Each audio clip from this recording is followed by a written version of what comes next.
Dennis Muren when I interviewed him, and also I've heard Steven Spielberg and so many others of your generation say that they became obsessed with movie making after a particular visit to the cinema or a particular movie that they saw as a kid. What was that movie for you, Ken?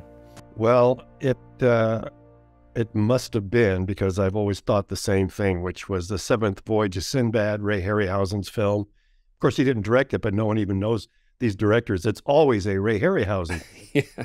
And I was very young. I think it was like at a Saturday matinee or something here in LA where I was growing up.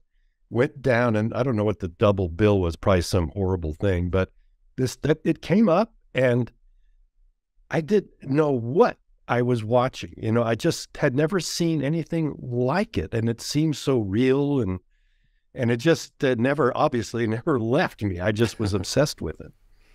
Yeah, it's funny, isn't it? For me, that movie was Star Wars, of course. You know, I'm 47 this year. I was only one when Star Wars came out, but you know, it was those movies. Thank you very much. It was those movies. You know, I was surrounded by those movies. By the time I was 3 or 4, when Empire came out, that was kind of my world. You know, but do you look back and sort of see your parents as supportive? Because I know we saw in Light and Magic, of course, some of those 8mm films, and thank goodness for 8mm existing. Otherwise, we wouldn't be here now, right? That's right. But it's so important to have the kind of the backing of your parents, whatever your hobby is. In your case, wanting to kind of replicate your heroes, I guess. I give them all the credit in the world for me having a career doing what I'm doing. And what they put up with, it was many years later, of course, when I started to think about, oh my God, what were they really thinking and not telling me, where they've got this kid who's in this garage animating clay blobs and obsessed with this kind of trying to learn what all that world was about. I had a little 8mm Bolex camera, which was a great little camera that they helped me get.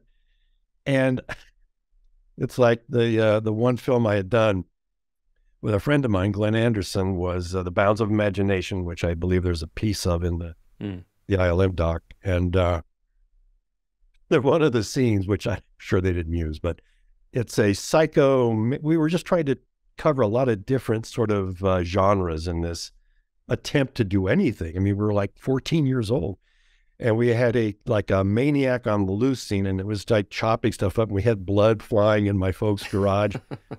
The wall was stained forever with like red food coloring, and and then I never heard a peep about it. Wow. So it was great. I mean, they were fantastic.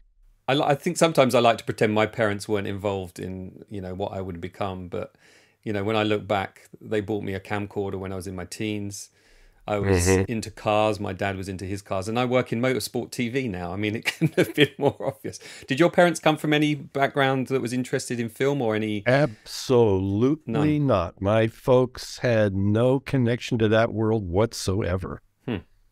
What so did they your must have parents been do? even more horrified. But yeah. What did they do, your parents? Well, like my dad was the president of like a foundry, basically, that would make parts for the airline industry and helicopters like Bell Labs, things like that. My mom was, housewife. Yeah. You know? But then I suppose the ingenuity of an engineer, somebody that's working, you know, with parts for airplanes, and also the problem solving you have to do every day as a housewife. I mean, I'm sure that all kind of, you know, we kind of soak that all up as like a sponge, don't we? Because that's what you guys do. You're problem solvers ultimately. Problem solvers. And also when you're doing something like what I was doing, to have support like that and not having anything really keeping you from moving it, just trying the most insane things, trying to learn. Because believe me, there was no information what I was doing. Yeah. Hardly at all, except in Famous Monsters of Filmland, magazines like that had very little information, but photos and things that intrigued the hell out of me and got me excited about all the possibilities of that hands-on creation of these worlds, you know, and it really appealed to me, obviously. And yeah, thank goodness for that support, or I would be probably, who knows what I'd be doing now. I don't want to say an occupation that'll make someone pissed off if I make fun of it. But let's leave it there. Yeah, just as a void. working, like looking in those magazines like Famous Monsters of Filmland, the Forrest J. Ackerman book. I mean, these people are kind of your mentors by proxy in a way. You might not have met them at that point, but they become your mentors, because I'm imagining that other than the friend you mentioned just a moment ago, there weren't many kids of your age at school doing this stuff. Like nobody. And there was, and I give Forrest J. Ackerman a lot of credit too, because when I was in, how old was I? I must have been 14-ish again, somewhere in that world. I had wrote a very, I'm sure, stupidly awkward letter to him because I just didn't know how to connect with anything in this world. And he answered me back and actually invited me and the friend of mine, Glenn, to visit his place, the Acker Mansion. I didn't know what I was in for. And what happened then was we showed up. My folks drove us up there. I don't know what they were thinking about this guy in this crazy house. And first of all, we were mesmerized by all the props and the artwork. And Forey had the most amazing collection of the old King Kong models and things I was going nuts about. Wow. At the same time, he had invited a couple of people he knew, John Berg and Bill Hedge, who were working at Cascade Pictures of California, basically doing visual effects for commercials. And that connection just kept building. And Glenn and I were making that movie, Bow's Imagination. And we'd go to Cascade, which they invited us to go see that, which again, there's a setup over here for the Doughboy and a character named Hans the Chocolate Man and miniatures. And oh my God. And we would take little sections of the movie as we were working on it over there with an 8mm projector, run it in their screening room. And that too just was fueling us and getting us excited. And they were sort of knocked out too by these two knuckleheads with 8mm film, showing them some interesting work. Yeah. So Cascade then was like a kind of proto ILM in a way, because so many of you kind of started to forge, your craft there. It's really, there's a documentary right there in Cascade, just because, so many of us kind of got our start there. I learned so much because I was allowed to do anything that I wasn't totally terrible at. And, I did stop motion on some, it's long gone, whatever the hell it was. It was called Adventures in Underland, and it wasn't about Alice in Wonderland. It was like there was a dog and a frog and a turtle character, but we got to do stop motion over the summer doing that stuff, and they kept me on. And I had been out of high school, so I just kept learning there. And Glenn went off Mormon. He was on a missionary trip, so he was doing that. And it just kept growing from there. Plus, I met the greatest people in the world with John and Dave Allen and Lane Liska, Bill Hedge and Dennis and Phil and Rick Baker, and on it goes. And plus, I probably never laughed so much in my life as working there as I ever did after that. And I can imagine that, you're just thrown all these sorts of different challenges day by day, with different customers coming in for completely different commercials. And what was that like, kind of realizing that one day you were going to be animating a show, the next day you might be the Jolly Green Giant or something like that? It was great. I was very excited about the variety of the work and the challenges. And also I was surrounded by people that were teaching me how to do a lot of different things. A guy named, there was Jim Danforth was there too. He was there off and on.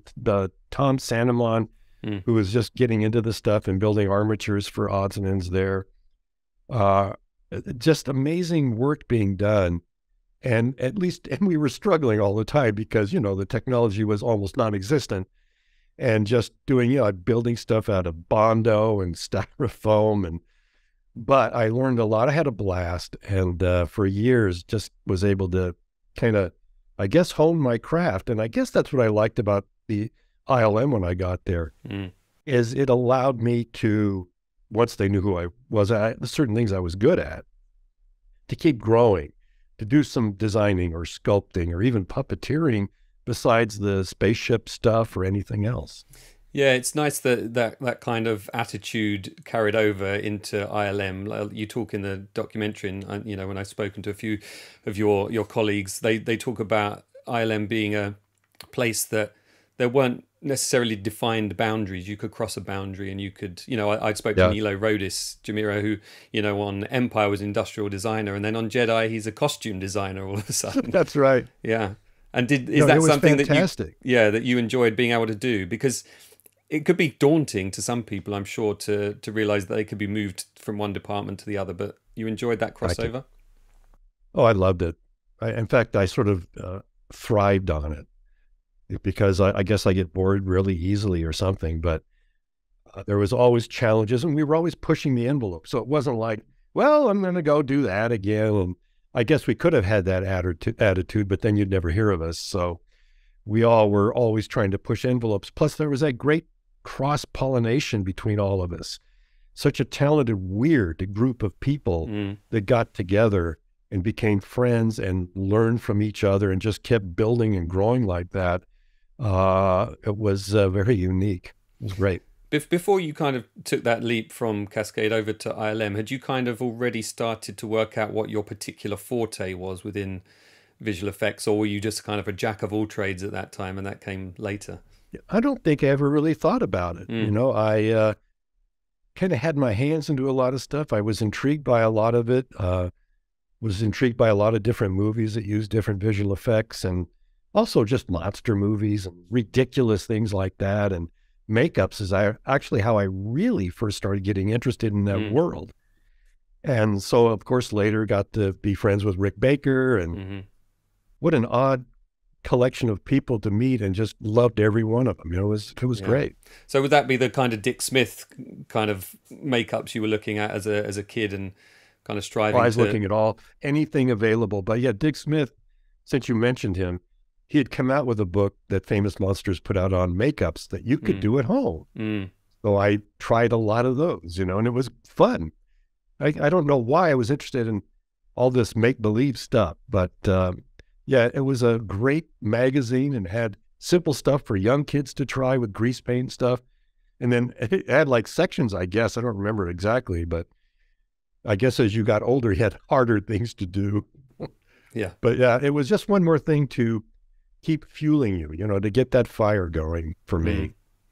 I noticed looking at your films, your 8mm films in Light and Magic in the documentary, in comparison to Dennis's, yours appeared to be very comedic in style. What was the attraction to the comedy? Was it just something you wanted to see?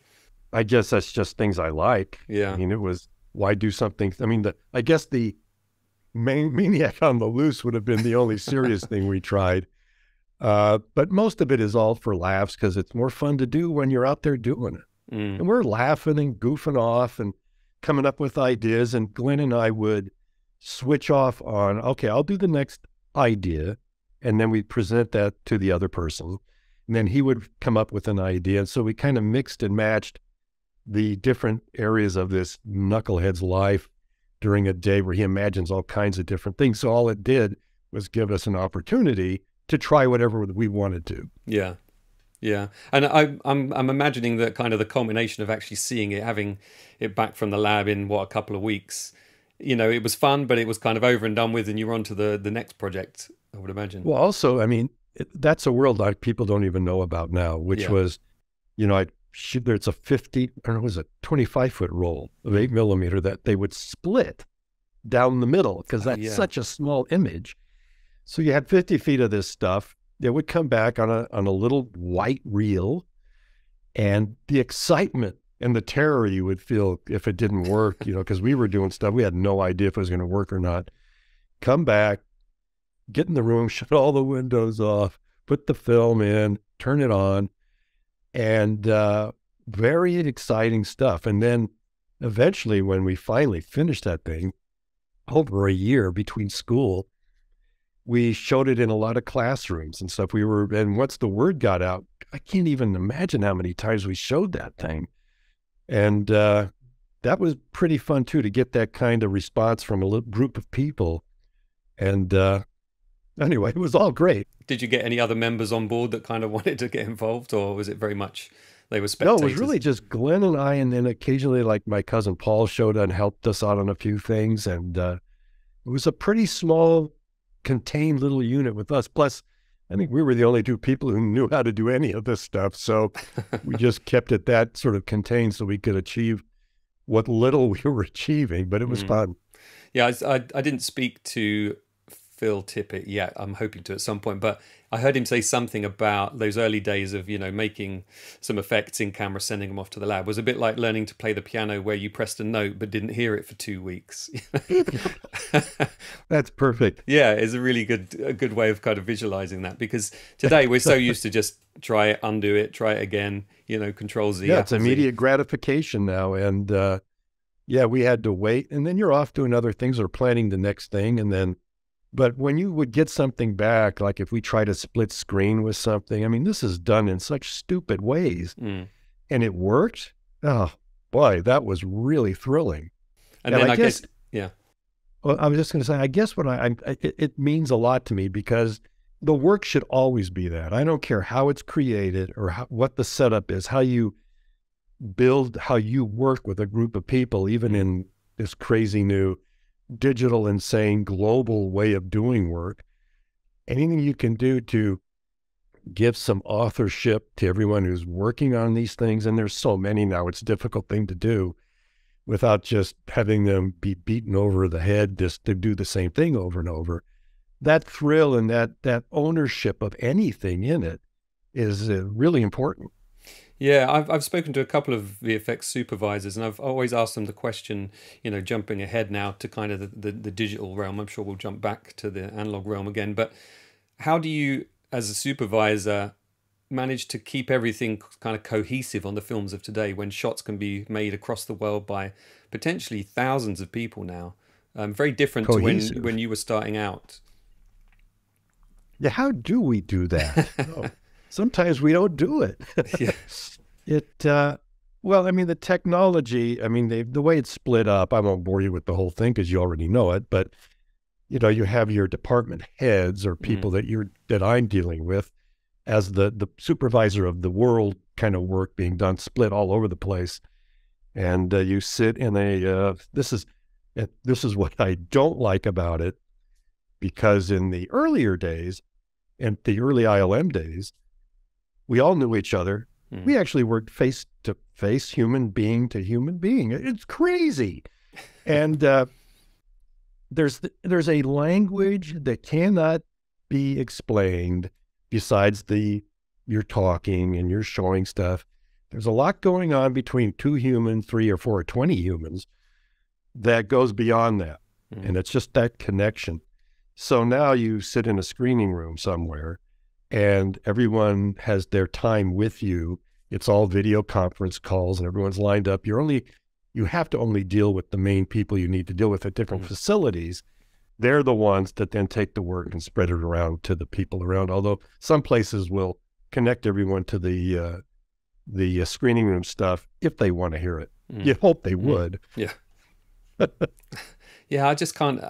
I mean, I'm sort of, romanticizing about something I never experienced, which was working in the analog time of VFX. But it does sound like, it's an entirely different dynamic today, and I'm not sure if it's always successful, as you say. But it may be visually successful. Yeah, but it's maybe not the experience. Spiritually successful. Sure. It's not. It is impossible to explain to a lot of folks now what that was like to be in these groups. And then at the end of the day, we go out and have dinner together. Go have a beer, go hang out, go play around. And you got to know a whole world of each individual, not just it's like me and you right now. I'm on the screen with you, and that's it. Yeah. It's like there's no other way to connect. It's great that we can do this. Yeah. But I found it to be very different, and I've done them both ways. It's very odd.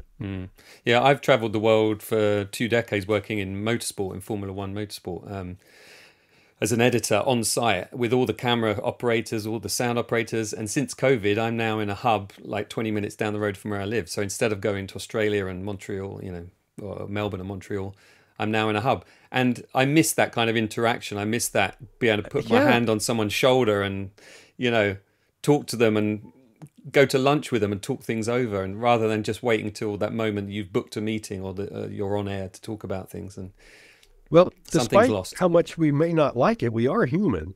And there's a world where if you're not physically with someone doing the work or talking, whatever, it's very different than doing this. And I do miss that too. I mean, why would you want to travel around the world to do your job? It's ridiculous. It's like I think about these different. I still, when shooting, I'll go on the set so no one does something stupid, so I can't make it work. So at least there's that part of it you still get to do. But instead of me wandering around to workstation, talking to the artists themselves and making connection that way, it's all done over the internet and webs. Who knows what, then they can be thousands of miles away, and I can feel it. That's all I can say. I can feel it. Yeah, I mean, I suppose the benefit is it opens the pool of expertise. You know, it's not just a group of guys that happen to be in California and were banded together. But, you know, yeah, I suppose there's a give and take with all those situations. So going back to that moment when you were employed at, on Star Wars, was that a matter of John Dykstra kind of going round and gathering up all of the people he knew that could do this stuff? Well, the first way, I mean, I found out about Star Wars from Dennis, who got hired on there. And I actually don't know how Dennis got on there. I'm thinking about it, I was like, ooh, how did they connect with him? I forgot. And he had the script when people could do that, you know, in those days. Hey, look what I got. And him and John Berg and I still remember I was in a car with those two. I guess we went to lunch. He had the script, and we were leafing through it and sort of reading little bits out of it. And a couple of things were, I mean, it was funny, it was fun, but at the same time, because amongst our group, people would talk about movies, not Star Wars, but trying to make movies of a similar vein, let's say. And, you know, the bigger it gets, the more you'll never get it made, and all the things that keep to stop something. And it seemed like, how'd this ever come about? You know, there's so much in it. And that was it. I forgot about it. And then I was back at Cascade and messing around. And then I got a call from Dennis. In fact, I was at my folks' cabin up in the Sierras. At least that's how I remember it. And asking me if, hey, do you want to, you know, be my assistant on this movie, Star Wars, George Lucas is doing? Sure. I mean, it was sort of like, yeah, I thought, okay, why not? I don't know what that means. And I hadn't even seen, I'd only seen THX. I hadn't seen American Graffiti. Right. And I really liked THX. So I went, oh, yeah, this could be interesting. And was there a period of time talked about at that time? Do you remember? Did he say like, oh, it's for 3 months or 6 months or a year? Or no, I just showed up like pretty recently after he asked. And then we all were doing the same thing. We're just trying to figure everything out. Yeah. Yeah. And as is documented in the documentary, you know, there's that period of time where you were inventing the technology to enable you to do this stuff, and therefore nothing really was produced for quite some time. Did you feel the pressure of that kind of, you know, ticking clock? I didn't feel it like, let's say, John Dykstra felt it. I wasn't responsible for that sort of thing. However, I was probably more frustrated than anything as the new technology, how slow and clunky it was at the beginning to get the simplest shot done, where I know Dennis and I would make comments about, you know, okay, a TIE ship's going to start from point A, fly by and go out. Well, it was so complicated with the computers and the camera and trying to get things to work right mechanically at the start. And then we would, of course, bring up, actually, in some of these shots from the Lydecker brothers, if you know who they are, you probably do, were from a film called Flying Tigers, which was all miniature and airplanes on wire rigs. And we were trying to duplicate those shots with the X-Wings. George used it as kind of a previs. And that probably went, except for building the model, which we had to build models too, that was probably a lot easier to do. And it was hard, I understand, than what we were attempting at the start of this thing, before we all started to understand the intricacies and the odds and ends of this system.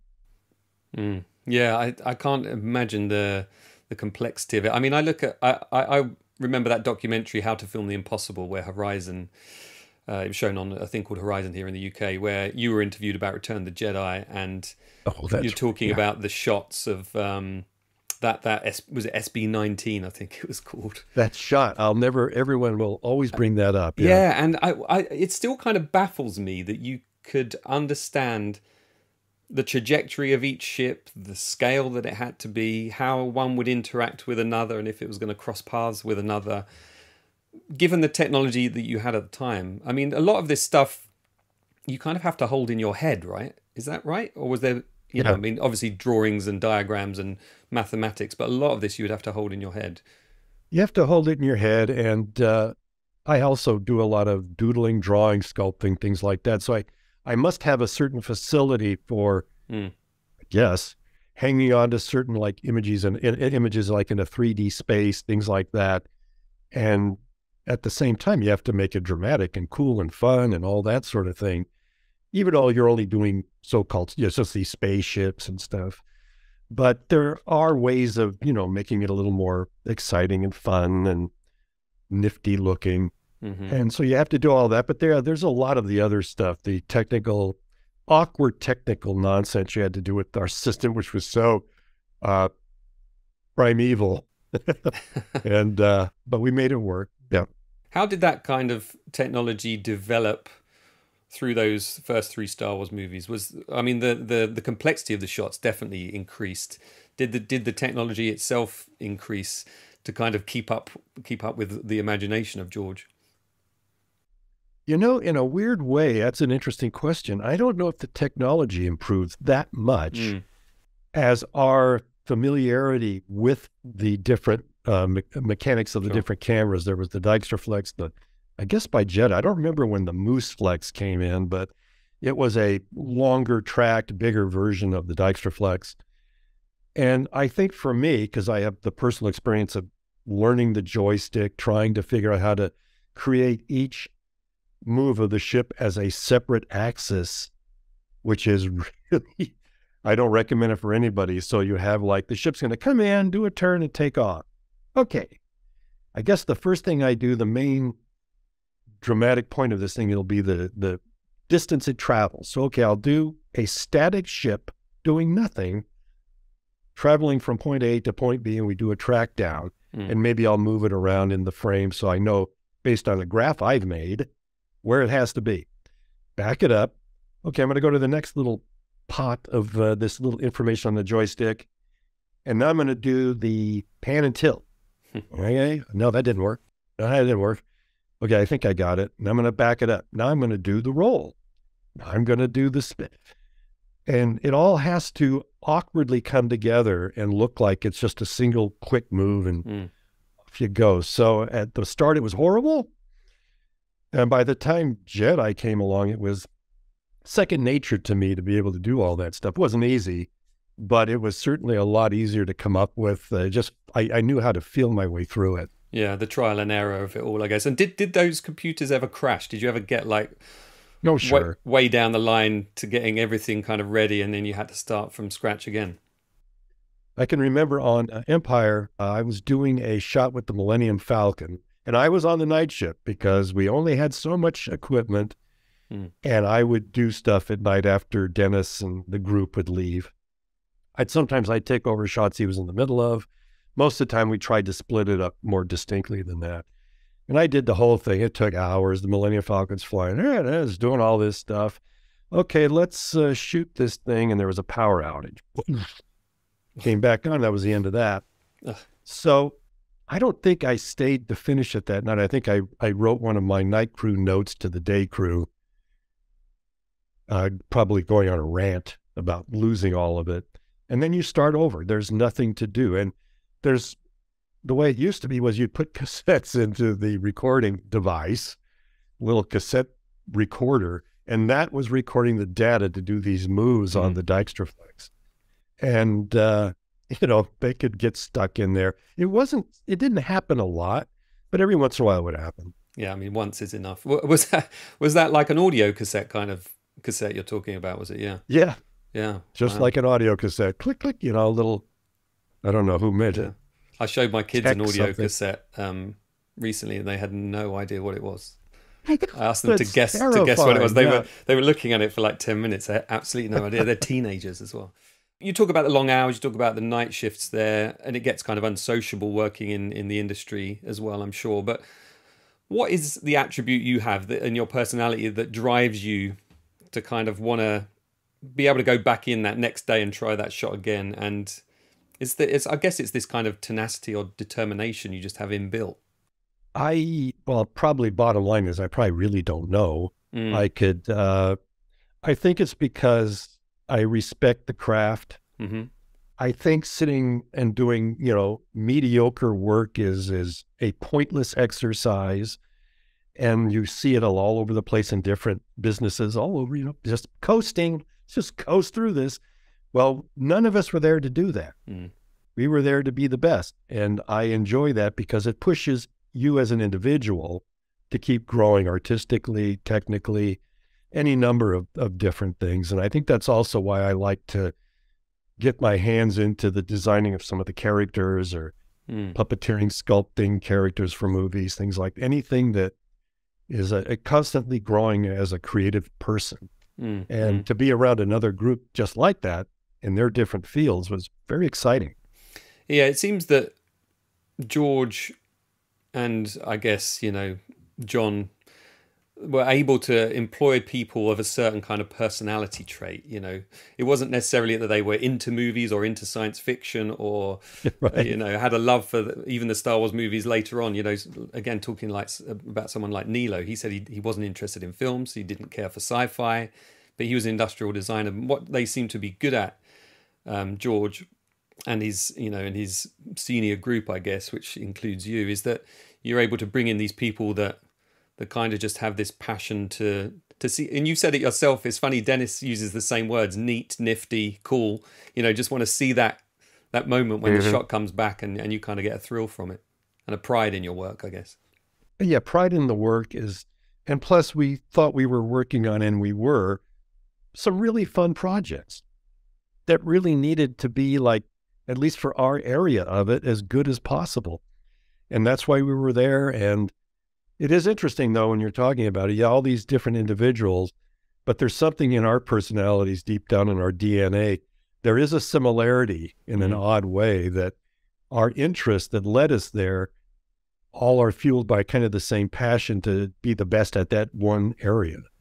And there we were, all thrown in a big mess of goofs and flying away. Some were more mechanically inclined, some artistically. Dennis and me and a few others were really into visual effects and had studied it and met Ray and all the movies. We knew all that stuff. And I think that's where we found some frustration, where you'd bring stuff up knowing what you were talking about. Like, no, there's easier ways to do some of this. Oh, forget it.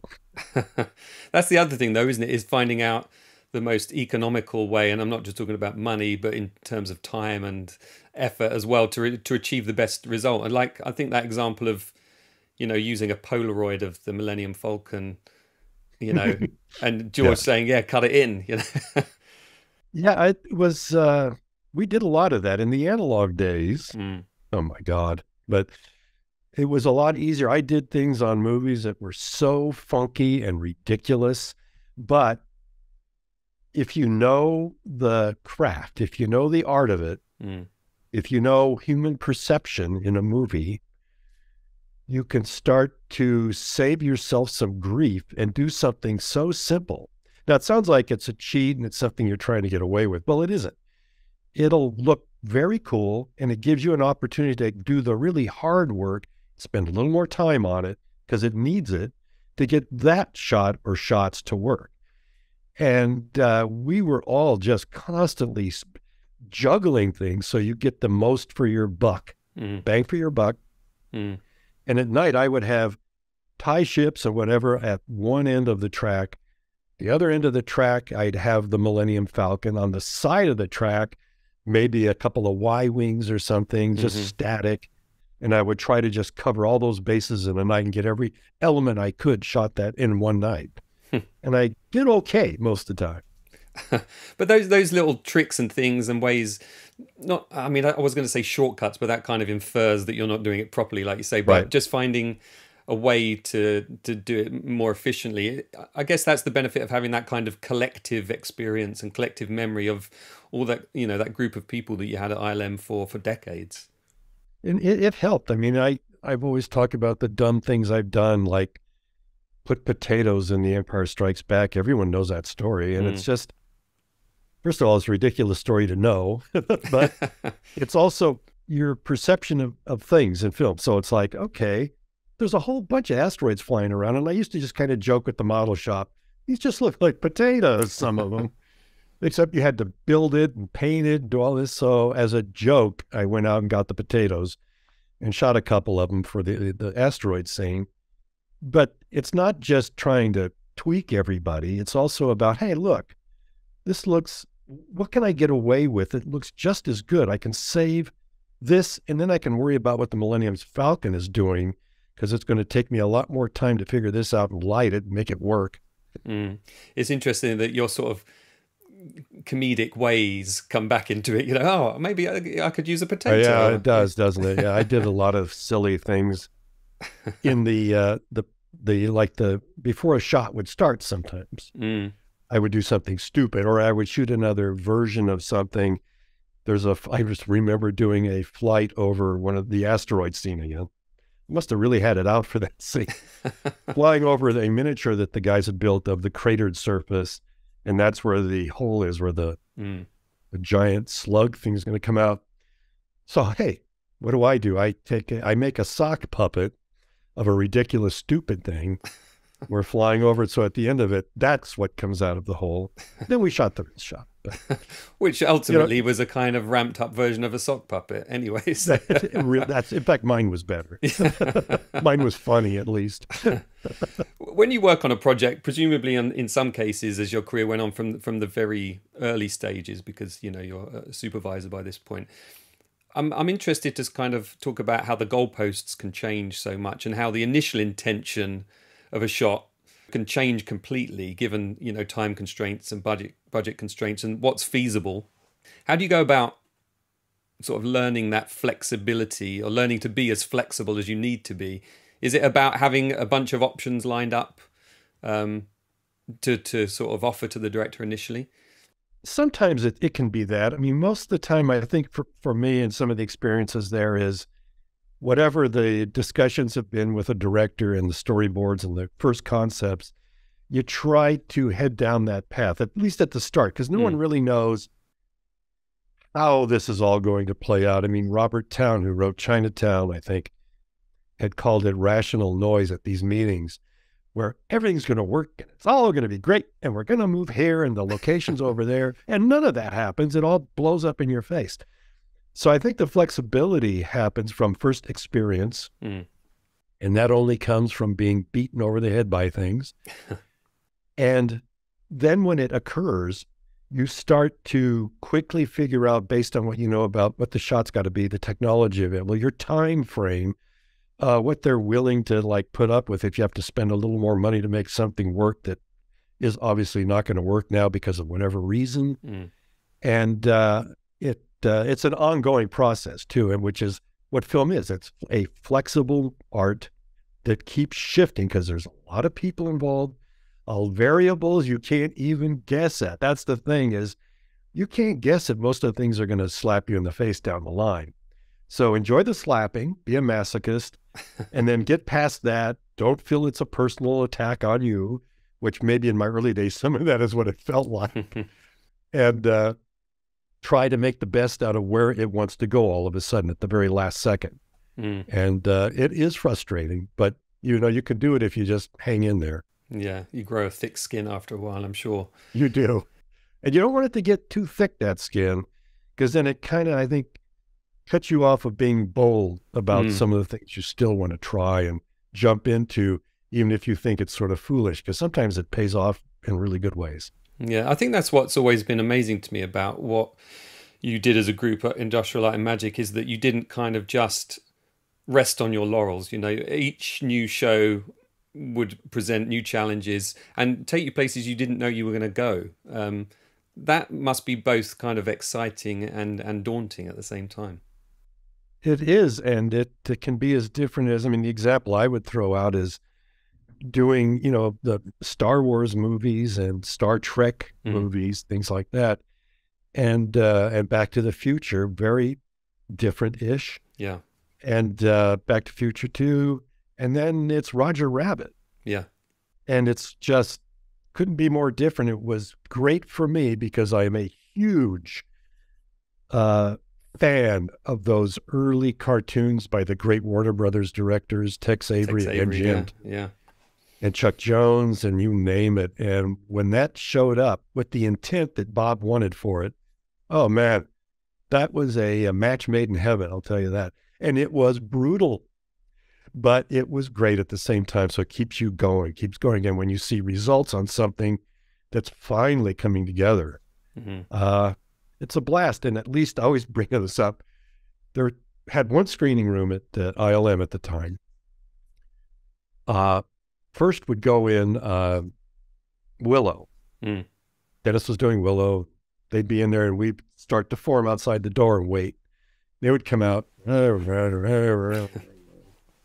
We would go in, and when we came out, we're laughing and chuckling and having a great time because what we're seeing is so ridiculous and fun and cartoony. And we were having a fun time on that show. Yeah, I guess Willow had its own challenges. I'm just thinking, I spoke to Gene Bolte the other day about, work, just that kind of the morphing technique and all of that kind of appeared out of that. I remember hearing you say when you saw the Star Wars premiere, you leant over to Dennis and said, who worked on this?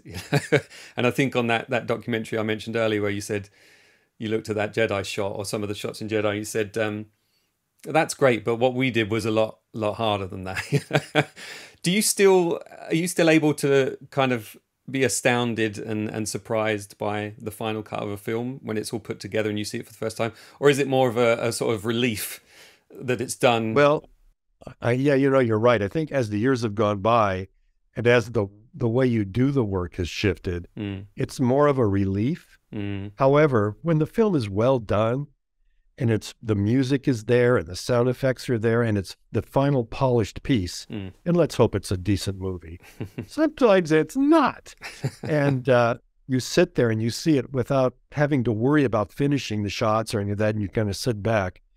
I always get excited by it when it's a scene that you've worked on too, and you have your work in something that's well done by everybody, not just us. If it isn't the whole group by every department, you're going to look like an idiot, And so it always gets me hyped up and excited and proud to have been a part of whatever that happened to be. I was, of course, looking through your filmography here, and we say Star Wars, Star Trek. You worked with Ron Howard on Cocoon, Robert Zemeckis on Back to the Future, and Roger Rabbit. But then we've got Dreams by, one of the most legendary filmmakers that ever existed, Akira Kurosawa. Come on, that must be up there for you, surely, as a kind of bucket list moment. I don't even know what to say about it because I don't even know how I was the one they picked for this. I know I went down to Amblin to have a meeting with him and his interpreter, Mike, and I was beyond, I don't even know what to say. It was an amazing opportunity. It was so hard and so painful being on that movie, but I am so proud to have had any connection with this genius and to have been around him and watch him work on at least the work that I had to do stuff on. He was kind to us. He was very gentle and wonderful. Of course, he had to be tough as he's a director. Yeah. And the meetings we'd have with him, I'd get him to laugh as soon as his interpreter told him what I was saying. And it was really an amazing experience. But I will talk about this because it's unique to most of the films we all work on. Kurosawa is a real filmmaker, which means a movie called Dreams. And I told him this at the first meeting because I was a little concerned. And I said, well, this is great. However, he's making a movie that's about his deepest, most personal visions in his head, his dreams. Mm-hmm. This isn't a guy that's making a commercial. And for me to get in there through his interpreter to understand where I'm trying to go with these images, all I said was, well, I'm a little concerned. Mm. Now, I hadn't worked with, Japanese anyone really before that. So I didn't realize when you say things like that, you'll probably hear, oh, don't worry, it'll be fun.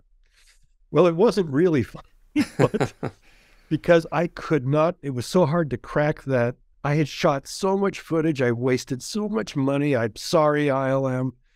But I could never find that place because it was so personal to him. Mm. I finally got images that made it in the movie, and there was very few shots in the movie. But wow, what a journey. But I'll never forget moments like being on the side of a mountain. I think it was called Gatemba. And the way he would work, this is the artist. He's walking around, and he's a tall guy, and how old was he then? He's up and down this mountain, and we're trying to keep up with him. And he had a tablet, and he'd sit there, and there's Mount Fuji in the background, and he'd stop. He's the one, he would sit there and draw the shot right there. Sit there, he'd draw this thing, and he would finish some stuff later for it. And I'm just thinking, oh, this is so wonderful. This is wonderful. So yeah, what a thing. Wow. I can say that I worked on a Kurosawa film. It doesn't make any sense at all. No, it's so fantastic though, isn't it, to have that opportunity kind of thrown at you. I'm trying to imagine what else was going on around 1989, 1990, because I guess that's Back to the Future 2 and all those things, but you worked on those as well, so you obviously just had this sweet spot in your schedule. Yeah, and I'm terrible with dates. It's like I don't know when Death Becomes Her thought, goes into that thing, or what was that, 92 around there, wasn't it?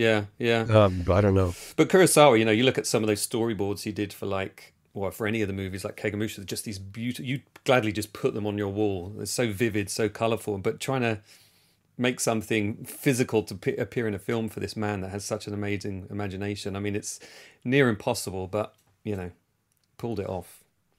I think if we were doing the same thing now with digital, it'd probably be an easier way to finally get the sense of what he was trying to pull out of his deepest thoughts on screen. I would like to think that. I'm trying to wonder who had the more difficult job, you or his translator. Just trying to.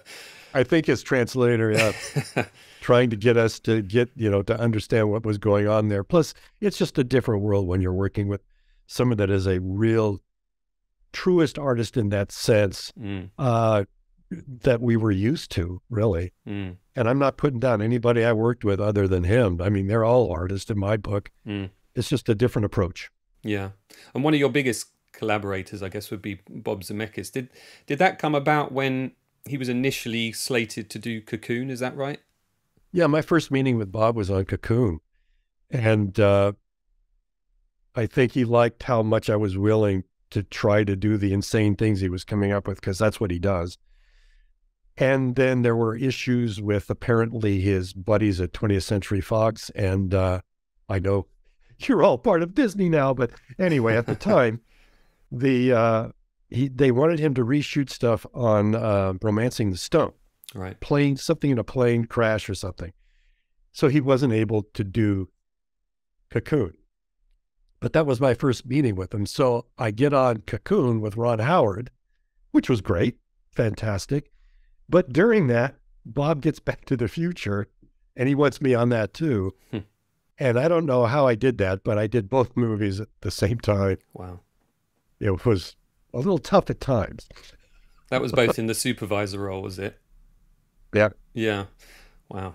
Was there ever a point where you kind of were climbing that ladder where you harken back to the days of, actually physically having more hands-on? Because I'm guessing as a supervisor, you have a certain distance, and you have to relinquish quite a lot of responsibility to your creative teams. And oh, absolutely, especially now. I mean, oh my gosh, you're basically just I don't even know what I'm doing now, but you're just sort of a scapegoat, I think, to get slapped around. But however, yeah, I hung on as long as I could, and I would program things all the time and light miniatures, and I kept doing a fair amount of that as time went on. But at the same time, I'm working with really talented people that it'd be great to give them a break. It'd be great to use Peter Dalton, let him go shoot do some motion control stuff. And he was brilliant at it. And Pat Turner, he would come in and be lighting stuff and shooting stuff. And you start to move back. I was very conscious of it too, because I was so hands-on everything. And, but it was good. I mean, everyone got to get in there. And again, it's that authorship part, giving people breaks like I had breaks. So that's what you do.